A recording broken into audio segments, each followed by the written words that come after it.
Halo, kami akan menjelaskan mengenai manajemen risiko pada PT Indofood Sukses Makmur Tbk. Adapun anggota kelompok kami yaitu Adinda Jasmine Reyandi, Citra Ivana, Hasna Putri Nadanaura, serta Robiatul Adawiyah.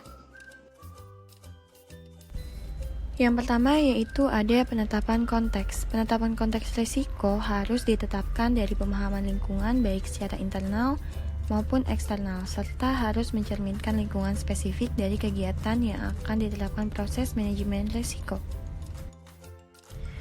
Penetapan konteks internal yang ada di PT Indofood Sukses Makmur antara lain, yang pertama, visi, misi, dan nilai perusahaan, dukungan keuangan perusahaan, distribusi yang luas, data, sistem informasi, dan alat informasi, serta kapabilitas perusahaan yang ditinjau dari sumber daya dan pengetahuan seperti modal, waktu, sumber daya manusia, kekayaan intelektual, dan juga teknologi.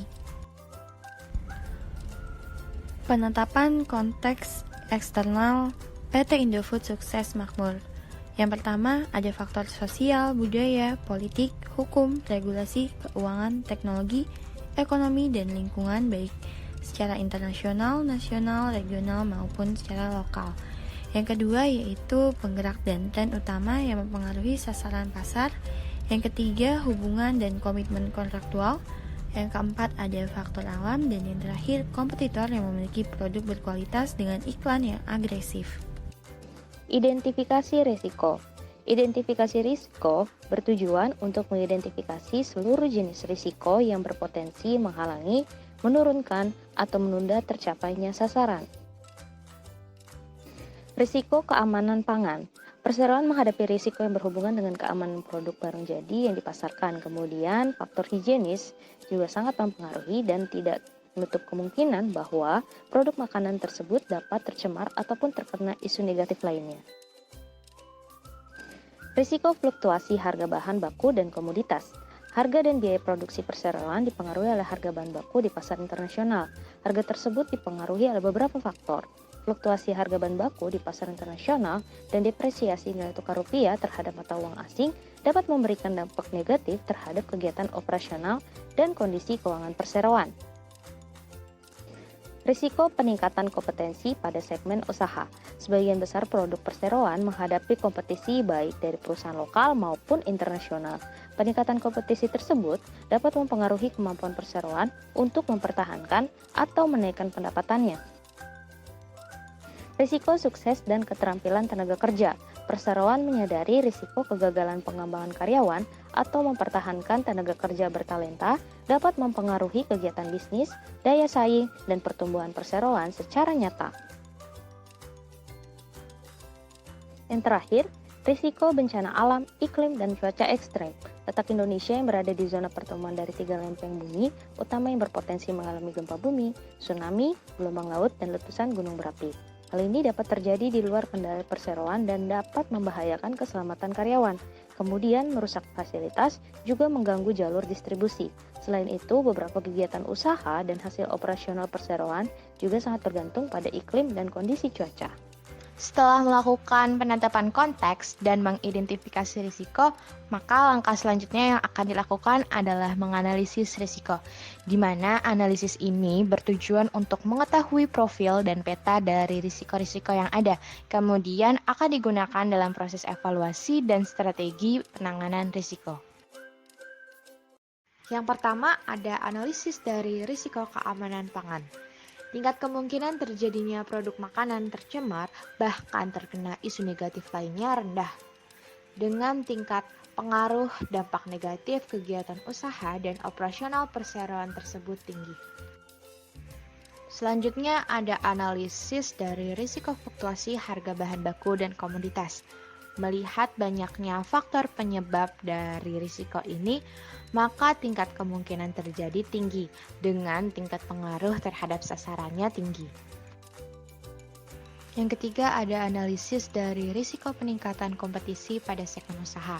Tingkat kemungkinan terjadinya kompetisi terhadap kompetitor tinggi dengan tingkat pengaruh terhadap sasaran segmen usaha ini juga tinggi.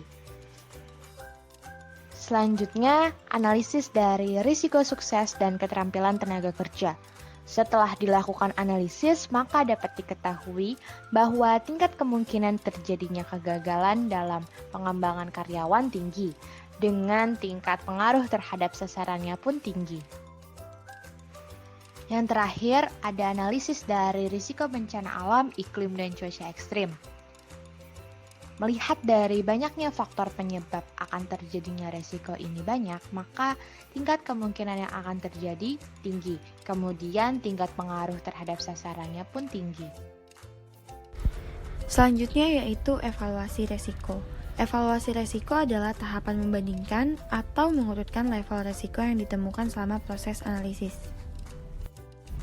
Dari evaluasi tersebut, maka kita dapat mengurutkan resiko-resiko yang harus ditangani terlebih dahulu. Yang pertama yaitu resiko fluktuasi harga bahan baku dan komoditas. Kedua, resiko peningkatan kompetensi pada segmen usaha.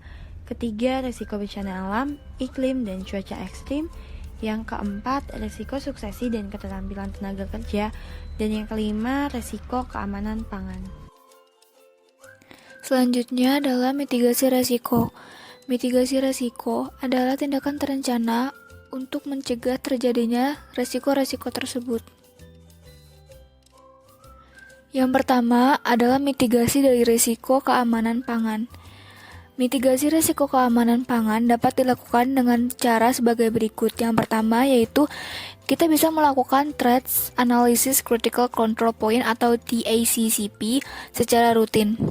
Yang kedua, mengecek ketersediaan bahan. Dan yang ketiga, melakukan penyimpanan bahan dengan baik dan benar.